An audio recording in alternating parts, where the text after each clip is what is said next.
G'day, we're here today to talk about the Tilt hydrometer. Now, most people have heard about the Tilt these days. This is a Tilt 2. They've been around a long time. If you're not aware what they are, they're simply a hydrometer that goes into your fermenter, and through Bluetooth wirelessly, it can send you the data on the temperature and the gravity of what your beer is at or wort is at the time. I don't really have to go much more into that because that's basically what they do. So this is the Tilt here. It's much smaller than I thought.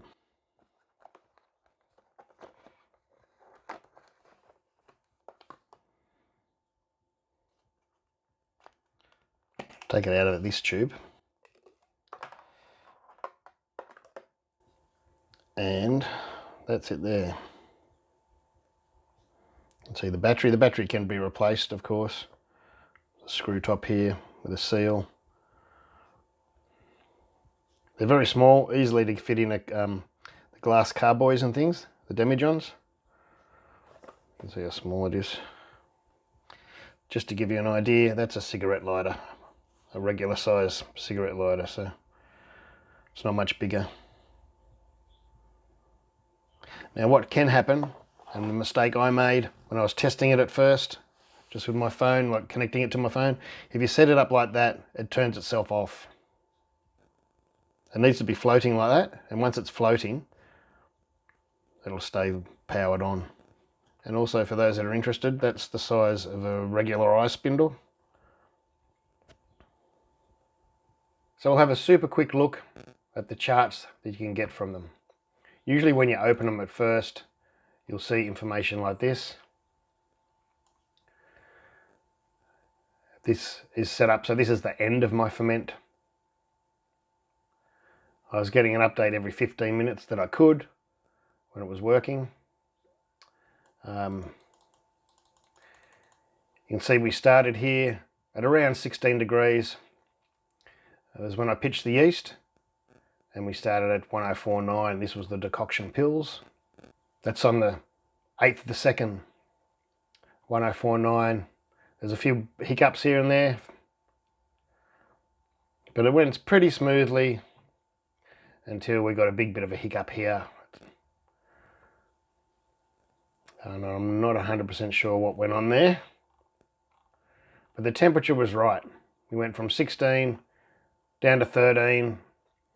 That was over a few hours, and we fermented at 13. I ended up having to take it out. I took it out and recalibrated it, put it back in, and then we seemed to be right. And we continued at 13 degrees. It's a bit hard to see, and the gravity got lower, lower, lower, lower, lower, until we got under the 1020 like I usually do, and I started raising it up by a couple of degrees. Now it's easier to see on this other screen. We'll have a look on this other screen, on the chart screen. Now on this chart, the red is the temperature. So you can see up top of here, we started at 16 degrees, and then we went down to 13 over a few hours, and we stayed at 13. Then we went up to 15, and then to 17, and then I put it up to 18, and then started the cold crash. Down to 2 degrees. And the end of these aren't quite right. I hadn't turned it off when I finished it. Now the interesting thing was here too, was that I was contemplating getting a thermo well for the fermenter, but my Inkbird was incredibly close. It was set at 13, this one, and like it might have been, the Tilt kept reading 13.3, but that's 0.3 degrees, and that's probably just a calibration thing.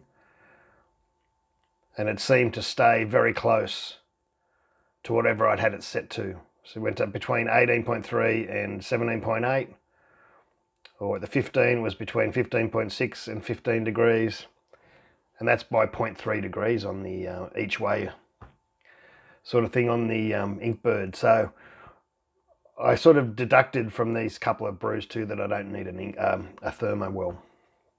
So I've used the Tilt twice now. I'm not going to say I'm an expert, but there's certain things that people don't tell you about the tilt. I guess if you look deeply into the documents online, you'll find it. But I've since watched a few videos, and a lot of people have done tilt videos, and they haven't mentioned how hard it can be to have a device to take the readings. It's got to send the readings to a device via Bluetooth. And most people will say to use your phone, which is what I tried to do at first. Now I can't show you the phone because the phone that I used to take the readings is the phone I use for my camera to record videos, but it was a Samsung S7, an old phone. But the problem is you can't just leave your phone next to the fridge plugged into the power for readings. The screen has to remain on and the app has to be on top, like it has to be the app on screen. It can't be behind another app. It's got to have the tilt app on the screen and the screen has to remain on.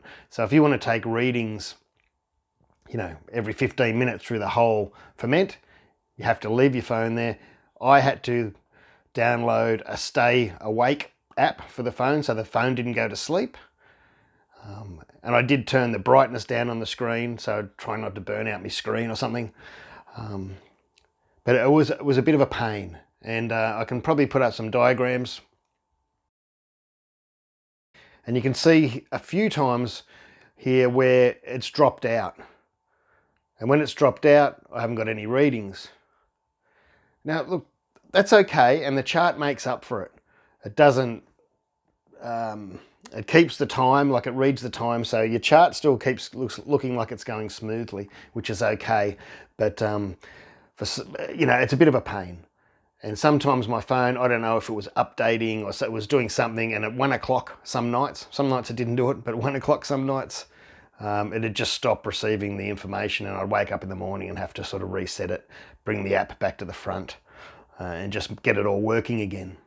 And at the end of this video, I'll show you how to use a Raspberry Pi, so you don't have to use your phone or, you know, an iPad or another computer with Bluetooth close to your fermenter or in your garage all the time like me. Now that's also something to remember. The device that you send it to should be able to reach your Wi-Fi in your house. So the tilt's got to be able to reach your phone, which is pretty easy because most of it, if you put it, I just put mine on top of the fridge, my phone or your Raspberry Pi. Don't be confused about Raspberry Pis, it's a little computer device.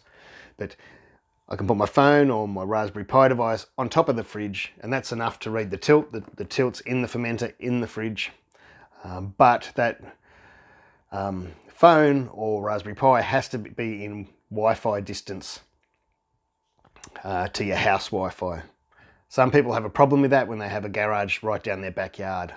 Of course, that can be solved with a Wi-Fi extender and things like that, but that's just another expense if it doesn't work for you straight away that you're going to have to buy when you're already spending near $200 on this anyway. On my second ferment, I couldn't get it to read properly. It was reading 3 numbers below my refrac, well, 2 refractometers and a hydrometer.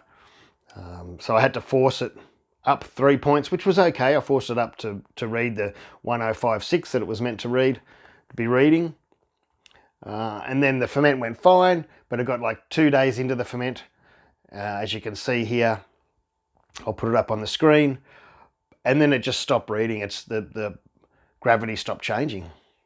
I was waiting to pick an opportunity to dry hop by watching the gravity, and I'm thinking, oh, that's gone weird. So I went out, took a reading, and had a look at the fermenter. I'll put it up on the screen. This is weird. See, the tilt seems to have only dropped 1 point in 24 hours, yet this was hissing with pressure until must have been late this afternoon, because when I checked it today, there was still huge krausen and a lot of pressure coming out. Now the krausen's dropped to next to nothing, but the tilt is still reading 1048. That just doesn't make sense. I reckon this must be nearly done. And look, yeah, the yeast has dropped out. You can see the change there in the colour. That's always a sign. And the krausen, and I always say you can see that. I wouldn't be surprised if this is done in the morning, which is a real bugger because I've been watching the tilt for a judge to judge when I was going to dry hop, and it looks like I've missed when I actually want to. It'd be now, but I'm not doing it now. It would have been early this afternoon by the looks of it. I reckon it's going to be done by the morning. Oh well, I'll still dry hop.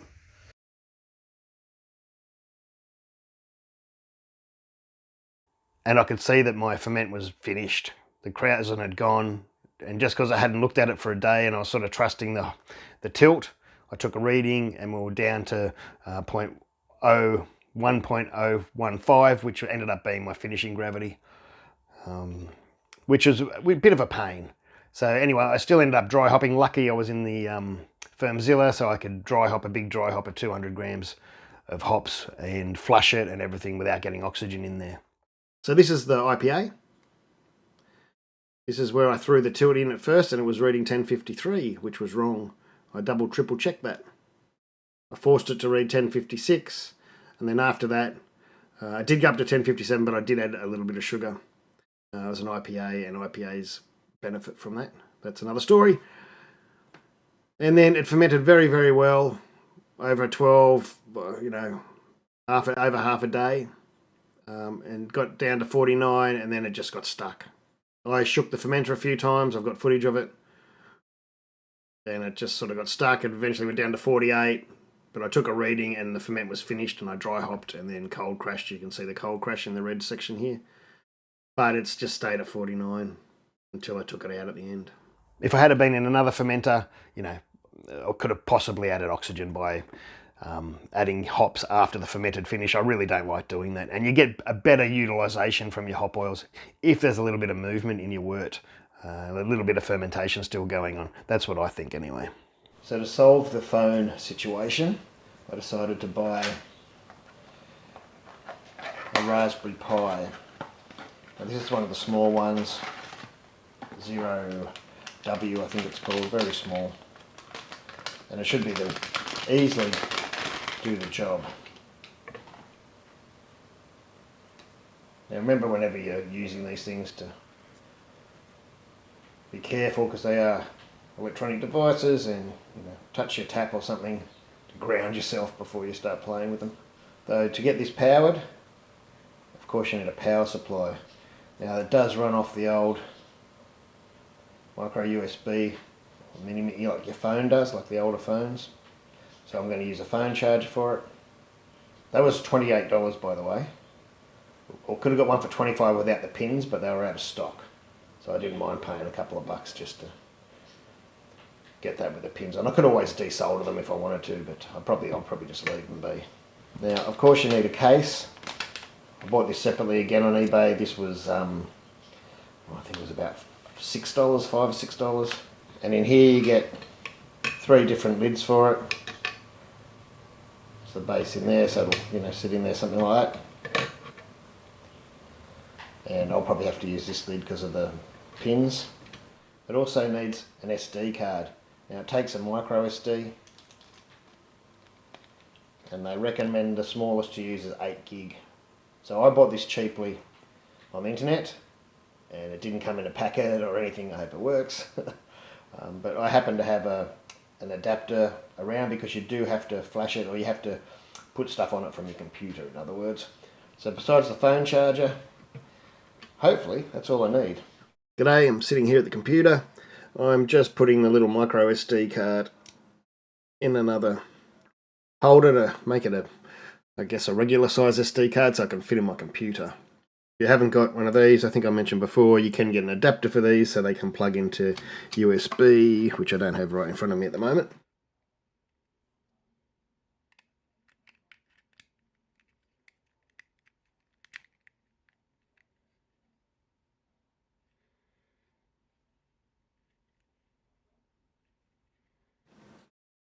But anyway, you can get laptops, usually you can have a slot for these, or they used to.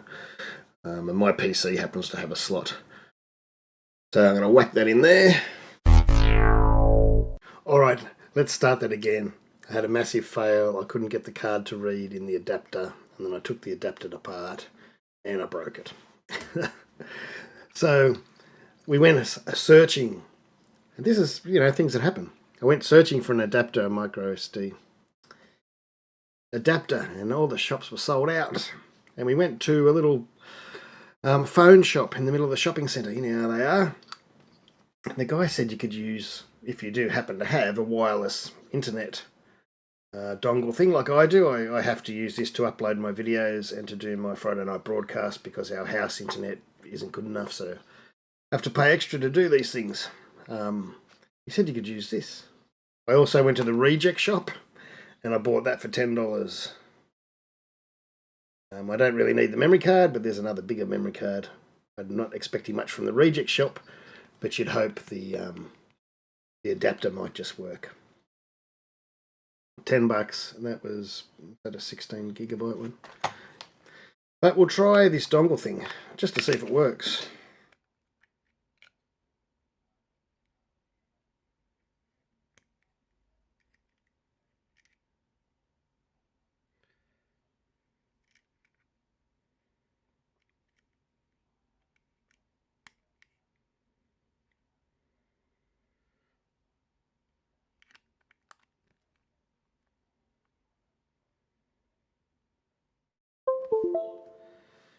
There we go, it did. There's the USB drive, I take it.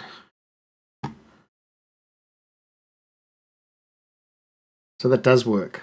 Sorry, I didn't realise the Gash TV thing there. That's from Friday night's broadcast. I'll turn that off.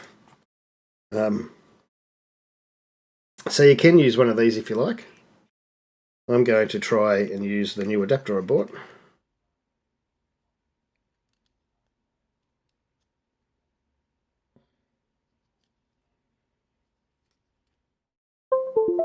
There you go, it did work then.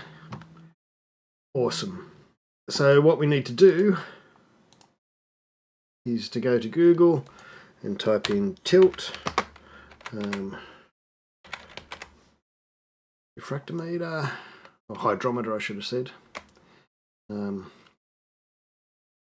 we go there, and if we click on tilt pi, here we go, is the image download we need to put on that memory card. Now, there is two, at least two. There's one where you can use a monitor as well. I'm not going to use a monitor at the moment. I might switch it up and use a monitor later. But I'm just going to use this to capture or to receive the data from the tilt and send it through the Wi-Fi. And I can check it up in my browser. So I'll just download this normal version. Doesn't cost anything. Download now.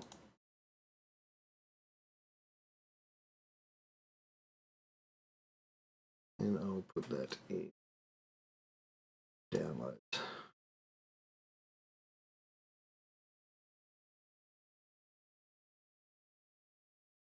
Going to take a minute to download. Pause the video. How slow my internet is. It's going to take a good 10 minutes to download 650 meg. Okay, that is finished downloading.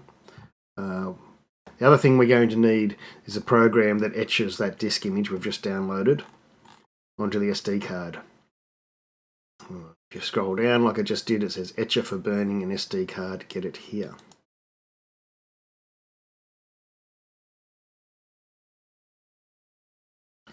Download for Windows, that's exactly what I need. We'll download that too. Okay, that's downloaded. Let's run that. Read through all the agreements.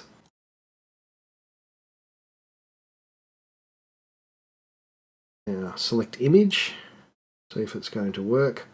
Go into downloads is where I put it. And tilt. Oh, it seemed to take it straight away. Select target. The 8 gig SDHC card it's reading as because it's in the adapter. And that's it. Press flash. And there we go, we've started the process. I'll pause the video again until we're finished. There you go, we're done. Oh, it's going to validate it. That'll take a few minutes again. Okay, so we finished the flash, we finished the verification. I guess we can just close it. So now we've installed the software, just move my head out the way. We need to go in to one of these files and set up the password for our Wi-Fi system that we're using. By that I mean your house Wi-Fi. So we find the boot drive, mine happens to be boot E, and we read this setup file, this HTML setup file. It comes up with a setup, and here's where we put our Wi-Fi name and password. So of course I'll end up blanking this out, but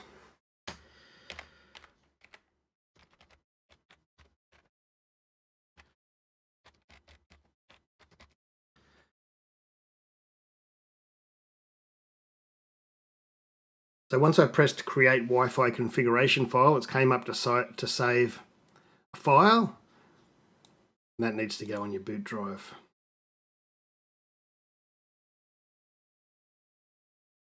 So after setting up the Wi-Fi, I can scroll down a bit. My tilt color is yellow. Oops, yellow. The beer name, I'll just put in beer test. Put in proper email address.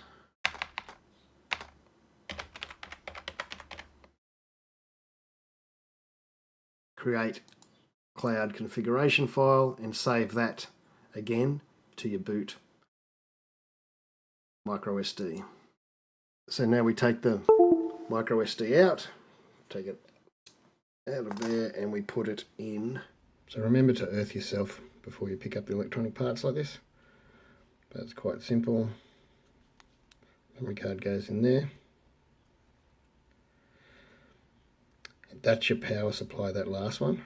You can see on the board it says PWR. It's your power supply. That's a USB if you want to add a USB hub. And there's a mini HDMI if you ever want to use a screen. Now I should probably desolder this header up here, but I'm just going to leave it on for now. So if you just want to check it's working, power's here, goes in that way. You'll see that the green power light come on there. As it starts up, and that's all you have to do.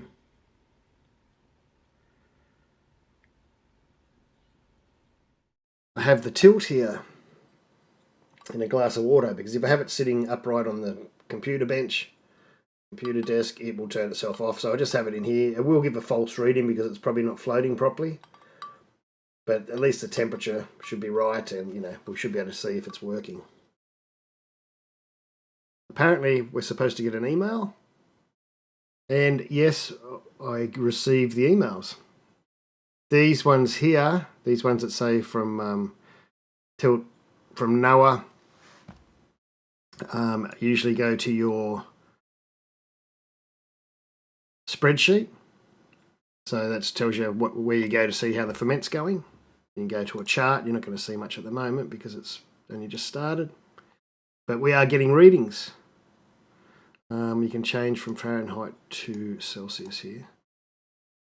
So we're 21.7 degrees Celsius and an SG of 1. So it's reading that water okay at the moment.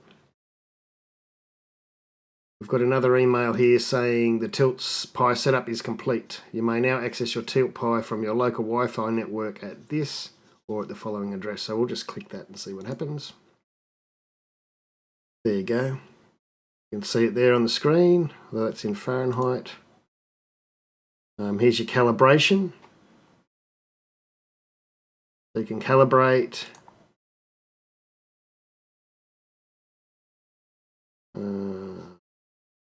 How do we change it to Celsius? There we go, Celsius.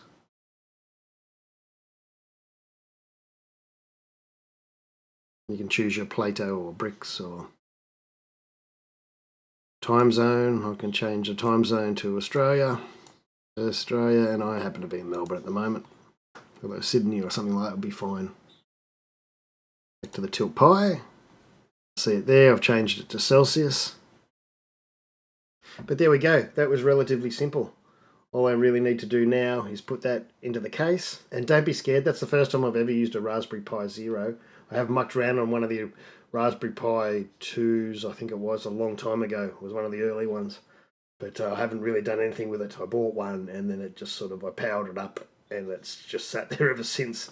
So I'm nowhere near a Raspberry Pi expert.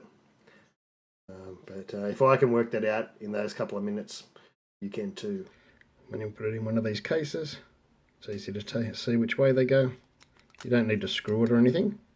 It should sit in there nicely like that. Clips in. And then whatever lid you want to use, I have to use this one because of that header. Clips on. We're in power, which is written on there. You can see a little power symbol, USB symbol, HDMI.